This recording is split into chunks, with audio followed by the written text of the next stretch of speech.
आंखों के सामने अंधेरा, शहर की रोशनियां पीछे छूट चुकी हैं। आप भाग रहे हैं। क्यों? क्योंकि आपने दुनिया के सबसे ताकतवर इंसान को ना कहा है। आपका जिस्म थक चुका है, पांव जख्मी हैं, लेकिन आप रुक नहीं सकते, क्योंकि अगर आप पकड़े गए तो मौत यकीनी है। आपको एक पनाह चाहिए, एक ऐसी जगह जहां ना बादशाह की नजर पहुंचे, ना उसके सिपाही। और तब आपको वो दिखता है, पहाड़ के दामन में एक घना तारीक घार।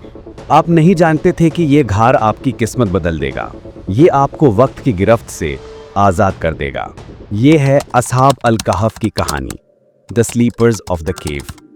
लेकिन ये सिर्फ एक कहानी नहीं है, ये एक राज है, एक मिस्ट्री। और इस राज के अंदर एक और राज है, ये है द थर्ड टेल। अगर आप हकीकत की तह तक जाना पसंद करते हैं तो इस सफर में हमारा साथ दें, सब्सक्राइब करें। ये 250 एडी का वक्त था।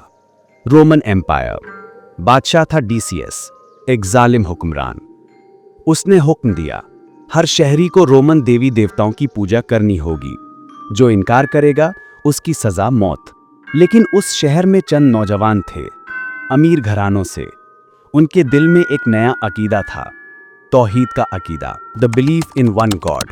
उन्होंने पूजा से इनकार कर दिया। बादशाह ने उन्हें मोहलत दी, सोचो या मारे जाओ। लेकिन वो जानते थे ईमान का सौदा नहीं हो सकता। उन्होंने शहर छोड़ दिया, अपना घर, अपनी दौलत, अपना सब कुछ। और उनके साथ था उनका वफादार कुत्ता। भागते भागते वो घाट तक पहुंचे, थके हुए, मायूस लेकिन पुरुमीद। उन्होंने दुआ की, ऐ हमारे रब, हम पर अपनी रहमत नाजिल फरमा।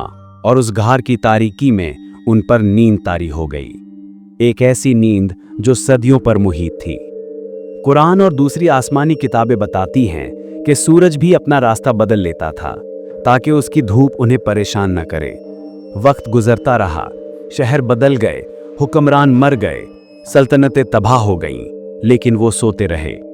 300 साल, 309 साल, और फिर एक दिन वो जाग उठे। उन्हें लगा शायद एक दिन या आधा दिन गुजरा है। भूख लगी तो एक साथी को शहर भेजा, पुराने सिक्के देकर।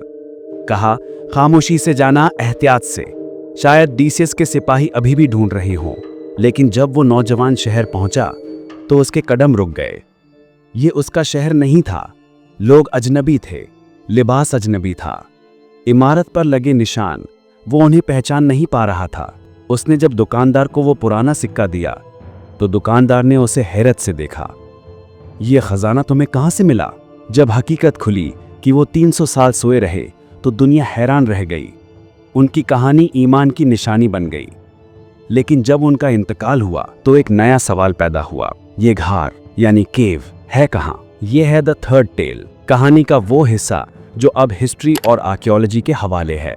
दुनिया भर के माहिरीन ने इस घार को ढूंढने की कोशिश की है और आज हमारे पास 3 मजबूत उम्मीदवार हैं। Ephesus, Turkey.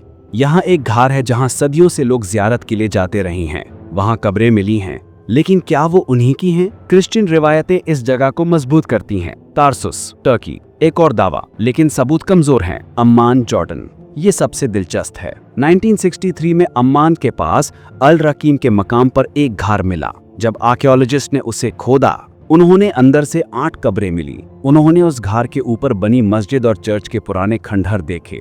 उन्होंने रोमन दौर के सिक्के बरामद किए। लेकिन सबसे हैरान कुन चीज, घार के दाखिली रास्ते पर उन्होंने एक कुत्ते की हड्डियां तलाश की, जो ऐसी पोजीशन में था जैसे रास्ते पर पहरा दे रहा हो। कुरान में जिक्र है, और उनका कुत्ता घार के दहाने पर अपने दोनों हाथ फैलाए हुए था। ये सबूत इतने मजबूत थे कि दुनिया भर के रिसर्चर्स इस जगह को ही असली असहाब अल कहफ का घार मानते हैं। कहानी का सबसे बड़ा ट्विस्ट मौत या नींद नहीं था। ट्विस्ट ये था कि जब वो नौजवान सिक्का लेकर शहर गए तो 300 साल बाद पूरा रोमन एम्पायर मुर्तद या पैगन से क्रिश्चियन बन चुका था।